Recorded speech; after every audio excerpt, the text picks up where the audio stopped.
Universitas Jember berdiri pada 10 November 1964 di Kabupaten Jember, Provinsi Jawa Timur. Dengan mengemban cita-cita seperti yang tersemat dalam sesanti, Karyori Naras Ambuko Budi, Gapuro Mangesti Aruming Bawono. Cita-cita tersebut dituangkan dalam visi misi Universitas Jember, yaitu unggul dalam pengembangan sains, teknologi, dan seni berwawasan lingkungan bisnis dan pertanian industrial. Selama 56 tahun perjalanan mengembangkan Tridharma Perguruan Tinggi, kini Universitas Jember menjelma menjadi perguruan tinggi terakreditasi A yang berada di peringkat 22 nasional dan telah memperoleh piagam penghargaan sebagai penyusun laporan keuangan terbaik ke-1 kategori Satker PNBP DIPA di atas 200 miliar. Mahasiswa Universitas Jember telah mengukir prestasi baik di tingkat nasional maupun internasional dan terus berupaya untuk selalu meningkat dari tahun ke tahun. Dalam sektor pendanaan, baik penelitian, pengabdian maupun publikasi jurnal ilmiah, terus mengalami peningkatan tren sehingga mampu mendorong tumbuhnya realisasi Tridharma Perguruan Tinggi. Di sisi lain, Universitas Jember juga meningkatkan kerjasama dengan mitra baik dalam dan luar negeri. Alumni Universitas Jember telah banyak tersebar dan berkiprah di dunia kerja, baik di dalam maupun luar negeri. Hal ini tentu tidak terlepaskan dari kualifikasi dosen yang terus berupaya ditingkatkan agar dapat beradaptasi dengan tuntunan dan perkembangan zaman. Universitas Jember memiliki 4 kampus, yaitu Kampus 1 yang berada di Jember, Kampus 2 di Bondowoso, Kampus 3 di Lumajang, dan Kampus 4 di Pasuruan. Keberadaan Universitas Jember yang mampu berbicara di tingkat internasional disertai dengan otonomi yang lebih besar diharapkan mampu menjadi faktor pendorong kemajuan Jawa Timur bagian timur di bidang pengembangan SDM pada khususnya dan Indonesia pada umumnya.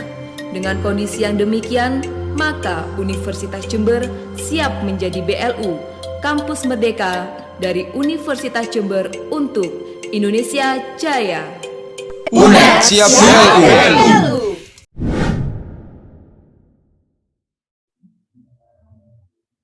Assalamualaikum warahmatullahi wabarakatuh.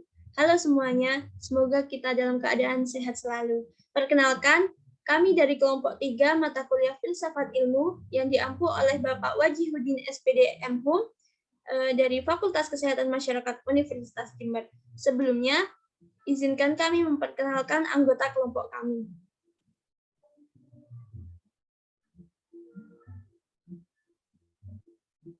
Kami dari kelompok 3 dengan 5 anggota, yaitu yang pertama, atas nama Bilqis Hadikotunuha, NIM 2121-10-10-11, kemudian ada Zulfa Sihatul Mania, NIM 2121-10-10-10-17, ada Laili Nur Halimatus S, 2121-10-10-10-23, kemudian ada Falistia Indriani, 2121-10-10-11-27, kemudian yang kelima yaitu Ataya Sukma Putri A, 2121-10-10-11-63.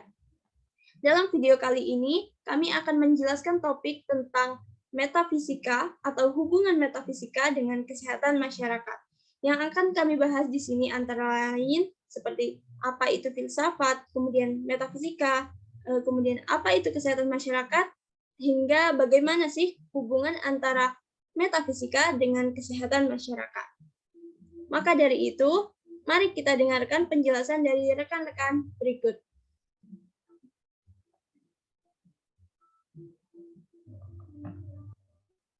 Baik, di sini saya akan menjelaskan mengenai apa itu filsafat dan apa itu metafisika. Yang pertama, apa sih filsafat itu? Filsafat adalah ilmu pengetahuan yang diperoleh dengan cara berpikir mendalam, reflektif atau radikal tentang hakikat segala sesuatu untuk memperoleh kebenaran, baik menyangkut Tuhan, alam semesta, dan manusia.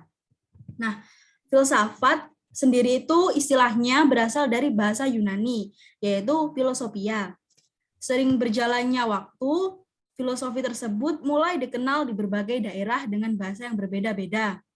Misalnya, dalam bahasa Belanda, Jerman, dan Prancis dikenal dengan filosofi, sedangkan dalam bahasa Inggris dikenal dengan filosofia. Kata filosofia terdiri dari kata philos yang mempunyai arti nikmat atau penciptaan terhadap sesuatu, sedangkan arti kata sophia artinya adalah kebijaksanaan, hikmah, pengetahuan, keterampilan, pengalaman praktis, inteligensi. Filsafat dapat diartikan sebagai dasar kehidupan dalam individu dan dapat juga disebut sebagai gambaran masyarakat atau society. Kemudian, apa sih metafisika itu? Metafisika adalah cabang filsafat yang membahas persoalan tentang keberadaan atau eksistensi. Istilah metafisika berasal dari Yunani, metata fisika, yang dapat diartikan sesuatu yang ada di balik atau di belakang benda-benda fisik. Metafisika merupakan cabang filsafat yang mempelajari penjelasan tentang asal-usul, sifat atau materi, benda-benda di dunia, dan merupakan bagian dari aspek ontologis kajian filsafat. Aristoteles tidak menggunakan istilah metafisika, tetapi menggunakan istilah proto-filosofia atau filsafat pertama. Filosofi pertama ini mencakup deskripsi tentang sesuatu yang tersembunyi di balik fenomena fisik seperti gerakan, perubahan, kehidupan, kematian. Metafisika dapat didefinisikan sebagai studi atau pemikiran tentang sifat akhir dari realitas atau keberadaan. Menurut Hamlin pada tahun 1993, metafisika merupakan bagian yang paling abstrak dari kajian filsafat dan menurut sebagian orang merupakan bagian yang paling tinggi karena berhubungan dengan realitas tertinggi menentukan apakah sesuatu itu ada atau mungkin tidak. Baik, selanjutnya yaitu pengertian filsafat menurut para ahli. Yang pertama yaitu menurut Sidi Ghazalba pada tahun 1974 menyatakan bahwa filsafat adalah hasil dari kegiatan ideologis yang radikal, sistematis dan universal. Kemudian yaitu nomor 2, menurut Herodotus pada tahun 1959 mengemukakan konsep filsafat dalam arti sempit dan juga arti luas. Dalam arti sempit, filsafat didefinisikan sebagai ilmu yang berkaitan dengan metodologi atau analisis logis bahasa dan analisis makna. Kemudian, ilmu untuk mensistematisasikan atau mengorganisasikan pengetahuan. Dalam arti yang lebih luas, filsafat mencoba mengintegrasikan pengetahuan manusia yang berbeda dan menciptakan visi global tentang alam semesta, tentang kehidupan.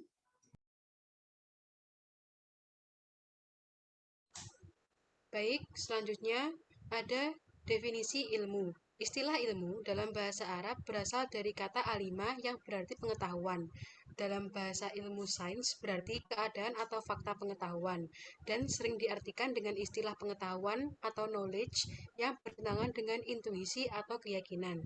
Jadi, sains secara harfiah tidak jauh berbeda dengan sains, hanya sains yang memiliki area penerapan yang berbeda dengan sains. Yang kedua, ada definisi ilmu filsafat. Secara singkat, filsafat ilmu terdiri dari dua kata, yaitu filsafat dan ilmu yang dapat dipahami sebagai pemikiran yang liberal, radikal, dan bermakna. Definisi filsafat ilmu menurut para ahli. Menurut A. Cornelis Benjamin, mendefinisikan filsafat ilmu sebagai disiplin filsafat yang merupakan kajian sistematis dan kritis tentang dasar-dasar ilmu pengetahuan. Sementara itu, menurut Peter A. Engels, filsafat ilmu adalah analisis ilmu dari berbagai sudut termasuk logika, metodologi, sosiologi, sejarah ilmu pengetahuan, dan lain-lain. Yang ketiga, ada definisi kesehatan masyarakat. Kesehatan masyarakat didefinisikan sebagai aplikasi dan kegiatan terpadu antara sanitasi dan pengobatan untuk pencegahan penyakit yang mempengaruhi populasi atau masyarakat. Sedangkan pengertian ilmu kesehatan masyarakat sendiri menurut Profesor Winslow adalah ilmu dan seni pencegahan penyakit, perpanjangan hidup, promosi kesehatan fisik dan mental, dan efisiensi melalui upaya masyarakat yang terorganisir untuk meningkatkan kesehatan kebersihan lingkungan, masyarakat, pengendalian infeksi, pelatihan individu dalam kebersihan, organisasi layanan medis dan keperawatan, deteksi dini, pencegahan penyakit, dan pengembangan aspek sosial yang membantu setiap orang di masyarakat memiliki standar hidup alam memelihara kesehatannya. Yang keempat yaitu metafisika. Seperti yang dijelaskan oleh rekan saya tadi, yaitu metafisika merupakan cabang filsafat yang mempelajari penjelasan tentang asal-usul atau sifat materi benda-benda di dunia dan merupakan bagian dari aspek ontologis. Kemudian menurut Knecht dalam Ornstein dan Levin 2008, metafisika memiliki 4 dimensi kajian, yakni aspek kosmologis. Aspek kosmologis terdiri dari studi teori tentang asal-usul, alam, dan perkembangan alam semesta sebagai sistem yang tertib. Selanjutnya adalah aspek teologis. Aspek teologis adalah bagian dari teori religius yang berhubungan dengan konsepsi tentang Tuhan. Yang ketiga yaitu antropologi filosofis. Antropologi filosofis berhubungan dengan studi tentang manusia. Yang keempat yaitu ontologis. Kemudian ada 2 tafsiran utama metafisika, yaitu yang pertama gagasan supranatural. Supranatural artinya di dunia nyata ada kekuatan yang lebih tinggi dari manusia. Ada makhluk gaib dalam hidup berupa roh yang menjadi iman. Kemudian gagasan naturalisme. Pada gagasan ini menggunakan aliran materialisme. Materialisme melihat segala sesuatu atas dasar bentuk yang diyakini ada jika memiliki bentuk. Adanya asumsi memungkinkan orang untuk menemukan jawaban yang berbeda terhadap masalah. Masalah yang ada akan digunakan untuk menarik kesimpulan yang akan menjadi pengetahuan. Next. Hubungan metafisika dalam kesehatan masyarakat. Hubungan filsafat, khususnya metafisika, dalam ilmu kesehatan masyarakat sangatlah bersifat bebas, di mana unsur metafisika selalu mengikuti pemikiran sehat dalam kesehatan di masyarakat. Menurut Syahriar Tato 2016, fase teologis atau fiksi adalah fase di mana orang menggambarkan fenomena alam sebagai produk dari tindakan langsung hal-hal supernatural. Pada tahap ini, orang mencari dan menemukan penyebab pertama dan tujuan akhir dari segala sesuatu yang ada, selalu mengontekstualisasikannya dengan hal-hal yang mutlak. Fase metafisika adalah fase di mana kekuatan supernatural digantikan oleh kekuatan abstrak yang diyakini mampu mengungkap rahasia fenomena yang dapat diamati. Syahriar Tato 2013. Contoh penerapan metafisika dalam kesehatan. Yang pertama, ada puasa. Saat puasa, dalam kajian pemikiran manusia, maka tubuh akan terasa lemas karena tidak terisi makanan dan minuman. Namun, puasa pada dasarnya memiliki banyak manfaat bagi kesehatan tubuh.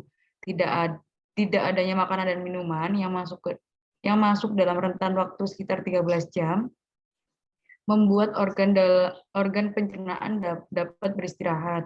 Dampak dari peristirahatan organ pencernaan tersebut yaitu dapat mengurangi resiko terkena diabetes mellitus yang merupakan penyakit gula dan penyakit lainnya. Yang kedua ada berwudu. Wudu merupakan salah satu syarat wajib bagi umat Islam sebelum melakukan ibadah. Kegiatan ini adalah kegiatan membersihkan sebagian area tubuh sesuai dengan syarat dan rukun yang berlaku sehingga dapat membersihkan jiwa dan raga dari kotoran dan juga peluruhan dosa-dosa. Yang ketiga ada sholat. Gerakan sholat yang memiliki manfaat salah satunya yaitu saat duduk di antara sujud. Posisi kaki saat melakukan gerakan tersebut memiliki manfaat yaitu dapat melemaskan otot gastring karena dapat menarik fleksibilitas otot dan dapat mengendalikan stres. Menurut Hendrawan 2019. Kesimpulan, filsafat ilmu adalah kajian tentang dasar-dasar ilmu pengetahuan dari berbagai sudut, anggapan, serta cabang intelektual secara kritis, sistematis, dan radikal. Salah satu cabang ilmunya yaitu metafisika. Metafisika merupakan cabang filsafat yang mempelajari penjelasan tentang asal-usul, keberadaan atau sifat materi, benda-benda di dunia, dan merupakan bagian dari aspek ontologis kajian filsafat. Hubungan metafisika dapat dijumpai dalam kajian ilmu kesehatan masyarakat, melalui praktik dan teori kesehatan yang terkadang tidak dapat dijelaskan, namun ada di dalam kesadaran manusia. Metafisika, kesehatan juga dapat dihubungkan dengan sikap spiritualitas dan supranatural, melalui keberadaan bahwa sesuatu itu ada, dan kesadaran manusia tentang sesuatu kesehatan, baik melalui ontologi, antropologi, maupun teologi. Baik, selesai sudah pemaparan kami tentang topik hubungan metafisika dalam kesehatan masyarakat. Sungguh menarik kajian tentang metafisika dan kesehatan masyarakat. Sebenarnya masih banyak sekali hal-hal yang bisa dikaji dari topik tersebut. Oleh karena itu, jangan berhenti hanya sampai video ini saja dan terus belajar untuk memperdalam pengetahuan kita tentang filsafat. Cukup sekian yang dapat kelompok kami sampaikan. Mohon maaf apabila ada kesalahan dan kekurangan. Terima kasih sudah menonton dan wassalamualaikum warahmatullahi wabarakatuh.